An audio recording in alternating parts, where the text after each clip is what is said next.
Are house prices going to fall in 2023?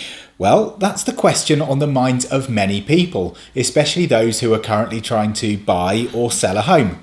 My name's George, and I've been a property expert here at Helmors for over 15 years. So why not stick around to find out what I think? You might be surprised what I've got to say.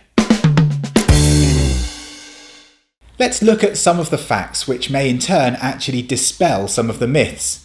Now don't forget that a house isn't just an investment, it provides a home and a roof over people's heads. It's often seen as one of the safest investments due to the fact that house prices have tended to increase over time much faster than some other forms of big ticket purchases such as cars or boats, which in general rapidly depreciate. Looking over a long period of time, property has performed really well. Occasionally, property prices have been known to go through periods of volatility, where prices can rise and fall in a relatively short period of time. And while it can be a cause for concern for those who are buying and selling during these timeframes, the overall trend of house prices in the long run is upwards. Mortgage rates and general cost of borrowing can also rise and fall. Since the banking crash of 2008, we've had unprecedented low borrowing rates.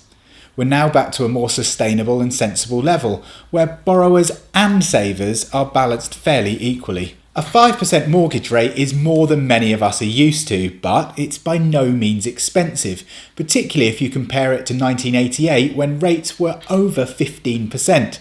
Ask yourself what's more important, those extra mortgage payments to own your own home, or those few luxuries that may have to just be put to one side just for a little while.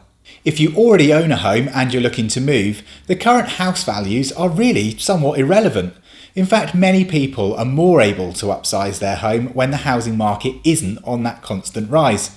If you're looking to buy your first home, then you do so with a long-term view. Will prices be higher by the end of the decade?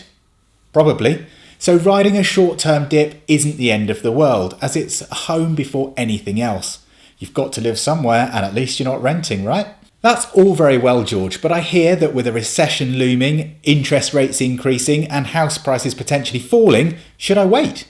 Well, the latest growth figures showed that in October, GDP grew by 0.5%, which counters the start of a potential recession. Of course, a recession still may come, but in itself that won't affect most property owners. Then there's the interest rates. The mortgage markets panicked when base rates rose by 0.75%, but they soon calmed and mortgage rates have been improving ever since. And as for house prices dropping, as I've previously said, they may, but probably not at the rate that some fear.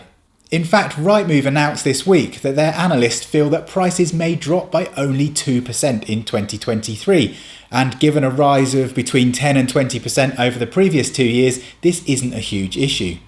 Rightmove also say that we might see hyper-local markets operated. But what does that mean?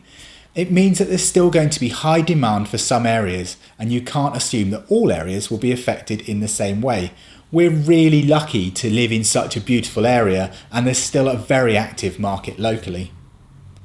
Well, the truth is, no one can know for sure what's going to happen in the future, but we can use the information that we have now to make informed decisions. One thing is for sure, we're returning to a housing market where property is going to take longer to sell.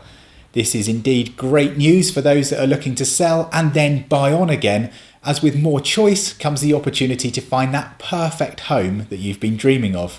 So, my takeaways from today's video are these. Number 1. Property prices have increased over time, making it a safe investment. Number 2. The property market is cyclic, meaning that prices can rise and fall, but the general trend is always upwards. Number 3. Mortgage rates have been low since the banking crash of 2008, but they're now returning to a much more sustainable level.